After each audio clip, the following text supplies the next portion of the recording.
everybody. Welcome back to the Seeds of Change podcast. I am your host, Mark A. Turnipseed, and I'm thrilled to be back here because I got another fun little Seeds of Change, controversial little idea that I had while I was reading the Bible the other day, doing my devotionals. I got down into a very interesting passage, right? A very interesting story that we all know very well, most likely. And if you don't know, then you're going to know now. It's about this king, and his name was Herod. And he was a king right around the same time that Jesus Christ was going to be going into his ministry, all right? So King Herod was a very interesting man. King Herod, in Matthew 14, 1 through 12, he introduces him, and Mark 6, 17 introduces him. And so you guys, you want to look into King Herod, and you want to recognize that, one, he is a king. He's a king. That means he is on top of the social ladder. He is the most important individual out there. He's the wealthiest, like an Elon Musk. He's also the most powerful, like a president, right? And here he is, now king. And what ends up happening with King Herod is that he falls in love with his brother's wife. He falls in love with his brother's wife, and this causes serious havoc throughout the nation. Serious rumors and serious people trying to castigate Herod and call him out as being a horrible and ungodly king, right? Because this is breaking all the Jewish law. This is breaking all the Jewish law, and it's making the people of the synagogues very upset. So now you got the people of the church all upset at the people of the state, and vice versa. You have all this stuff going on, and he's trying to hold on to what he's built by his own two hands, right? By his own knowledge, by his own political power. He's trying to hold on to what he has done any sort of way that he can possibly do it. And now when this thing comes up to mar his reputation, right? King Herod is kind of stuck in a situation that is how am I going to continue to lead my country without everybody supporting me if they think that I'm married to my brother's wife? So he has to start going through all sorts of things to cover up his lies, right? To cover up who he is, to cover up what he's done, to cover up who he continues to be, right? It's not like he just slept with his brother's wife and made a mistake and then repented, much like a David, right? He continued to live in it. And as people started to point their fingers, he started to deny.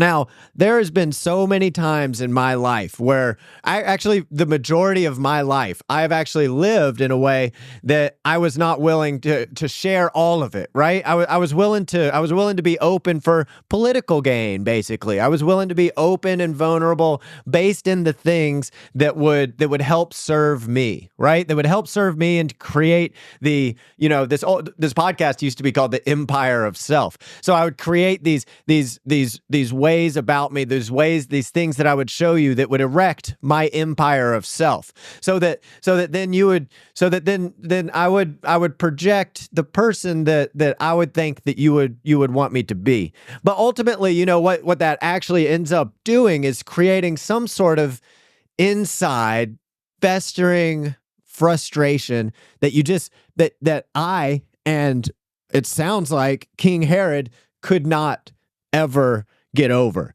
This internal conflict was so heavy inside of King Herod, actually, that it led King Herod to eventually killing people and led him to being a tyrannical king in a otherwise, like, if he had not been such, then his kingdom would have spread in abundance and God's blessing. But instead, because of his sin and because of his unrepentance and because of his the biggest thing is not his sin and his unrepentance, it's the vulnerability and it's the openness. And we're going to see that as we continue on in his story, and we get to see the added pressure. It's a constant thread throughout his life until the end of his life, and he's still holding on to all of this stuff. Now, guys, if we continue to live this way, like Herod did, then there's no way that we're ever going to be able to serve the people that God's put into our lives and there's no way that we're going to protect those people that God's put into our lives. And if we're not in a status of protection and serving people, then it's not going to allow us to be comfortable and happy in our lives. And we're always going to be thinking of ways that we have to protect ourselves. And that ends up exhausting so much energy that you're ultimately not able to be your best self. Right? You become consumed rather in protecting ourselves rather than leading, serving, and protecting others as God would attend. So, I want to dive into my own personal life, right? And one area of which that this is extremely powerful. I could definitely take this into the sexuality component as well. But I think that's kind of off. That's already been shown inside of Herod's story here, is that this is definitely applied to the sexuality aspect of things. We've got to be open about it, and we've got to share. Like, just imagine if King Herod said to his people, just imagine if a politician got up there and said to his people, you know what? You are looking at me right now, and I am a human being, and I have failed you all. I have let you all down, but the love that I have for this woman is too great for me to deny. Would that not just restore a sense of confidence in this man? A sense of confidence that he can be our king. He is not perfect, but he can be our king. People might actually begin to trust him rather than to fear him. Now, I'm not going to say, let's go rewrite history, and this would be a better thing for King Herod to do, because I think that God, what he's done is he's used, and he will always use, our inadequacies to have his will played out no matter what. And so King's inadequacies of falling in love with his brother's sister is an inadequacy, sure, but the inadequacy of not being vulnerable and not being open is an inadequacy, sure. It affected millions of people, right? It affected an entire nation. It destroyed an entire nation for a little while, right? Like having a tyrannical ruler who is based in his own miasma of lies, we are all going to end up shaking because of such, right? And so we have to be careful as we start looking at leadership coming up. We just have to be cognizant about this, that it's not about what somebody projects themselves as, it's about who they actually are. It's about what's deep inside. That is going to be what ends up coming to fruition for a nation. Is not the way that this man projects himself on the TV. It's whether he's congruent and whether he has integrity and whether he's always this person unapologetically, right? And so we have to start looking at that. We have to go after people who are authentic, because we all have issues, right? We all have problems. We all lie. We all say things that we don't want to say. But if you're a person who's trying to hide that aspect of yourself, then ultimately we're not getting the full picture of who you are.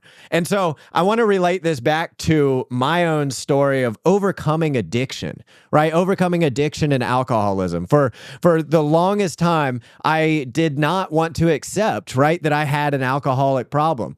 And I might have started accepting it inside of myself long before I accepted it outside. But in accepting it inside, I experienced a downtrodden sense of guilt and shame that brought me into drinking more.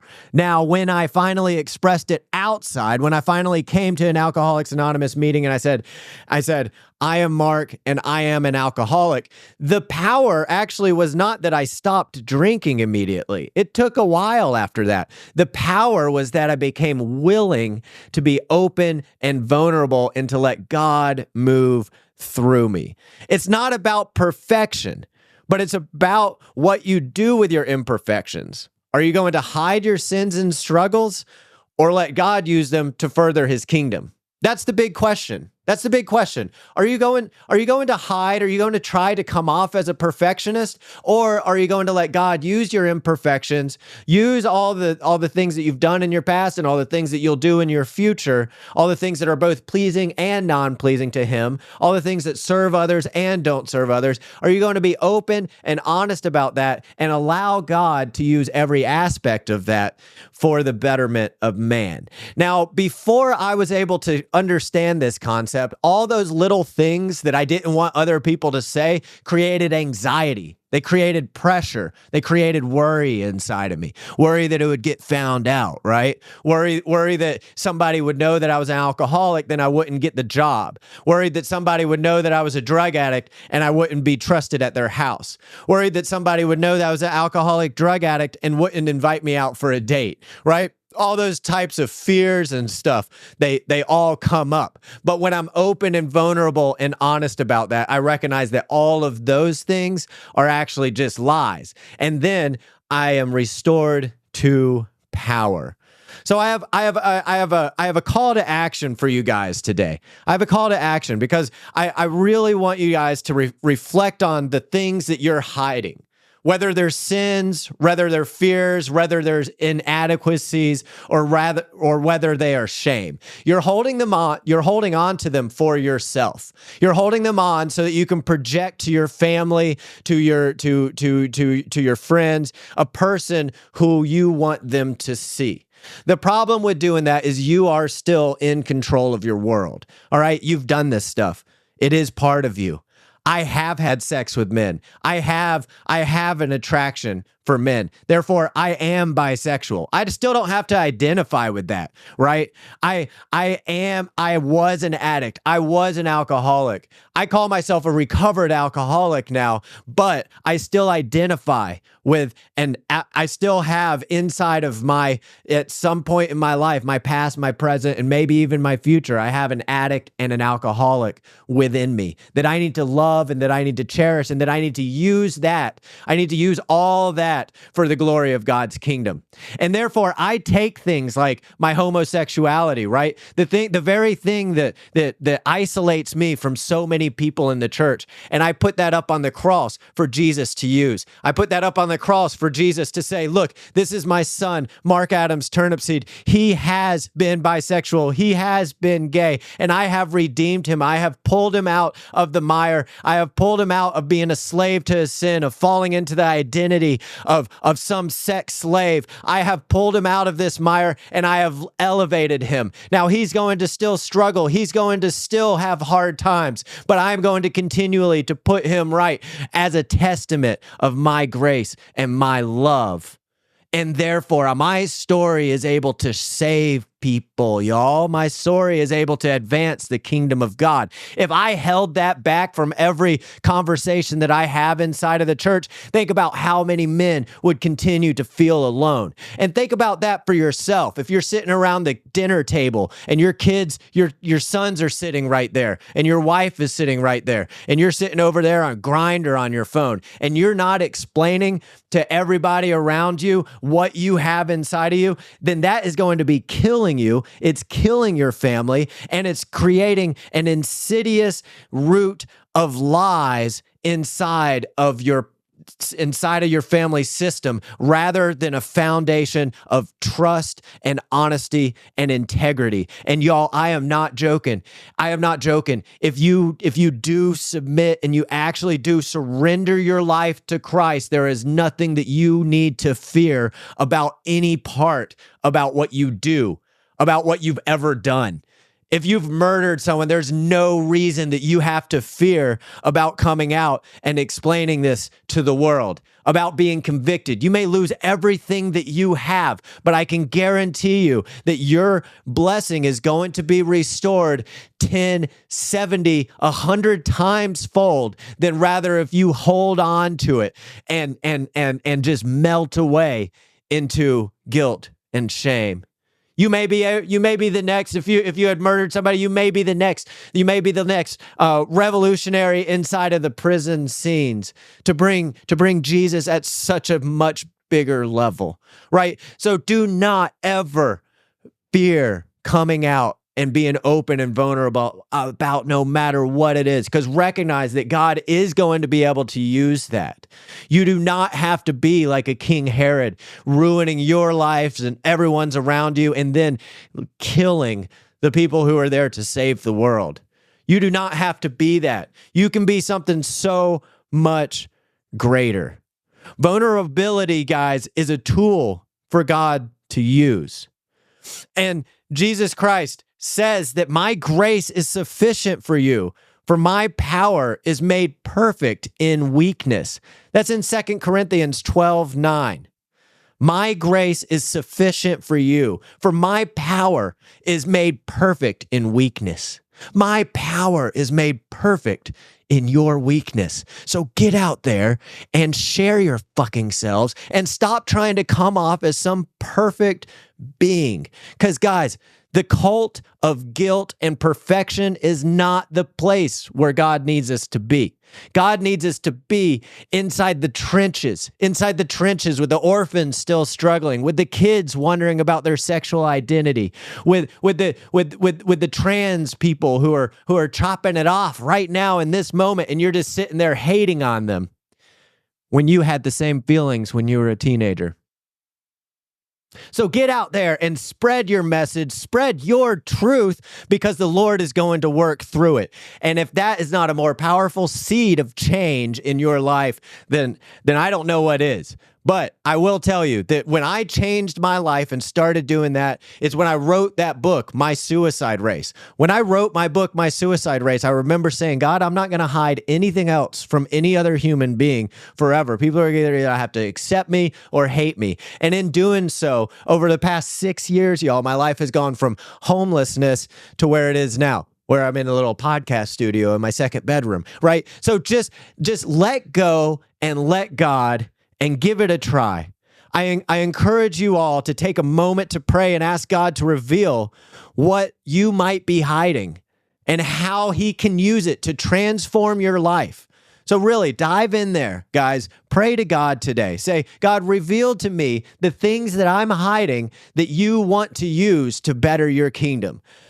Expose those things that I need to expose to the one who still suffers, because your redemption has saved me, because your redemption has brought me from death to life. What are the things you need me to share so that others can do that very same thing? Y'all, if you like this Seeds of Change podcast, then I would highly recommend popping on over to the Patreon website, where you're able to leave a financial donation. But also, if you're interested in helping out Seeds of Change podcast, we also have ongoing needs, may it be graphic design or audio or video editing. I need all that help, because right now I'm the only one who does it. I don't really like my logo. I don't know how to make another one. I just wing it when I can on Canva. So I could really use some people with great techniques for the Seeds of Change ministry. We're going out into this world, whether you like it or not, whether you want to come with me or not. I'm going out into this world and I'm planting some seeds of fucking change, because this world needs it. Now, if you live a life where you don't have time to go plant seeds of change, then hop on. Financially support $5 a month, $1 a month. I don't care. Just help this thing get off of its ground so that we can start planting seeds of change throughout this world. This world needs it, guys. This world needs it. This is my purpose. This is my mission. It's not my main job, right? But it is one of my main focuses. It's my main passion. I love what I do. I love sitting here on this podcast. I love sharing with you guys. So help me help you, help me, help others, help me make this world a better place. Come on. I could really use your help. I could really use some sponsorship. If any of these sounds like you, then head on over to my website. You can email me. You can find me on Instagram at Mark A. Turnipseed. You can find me on TikTok, Snapchat, all those types of things. Get in touch with me. You know how to do it. Let's make this world a better place. All right, everybody. I'm over and out. This is Mark Turnipseed with Seeds of Change.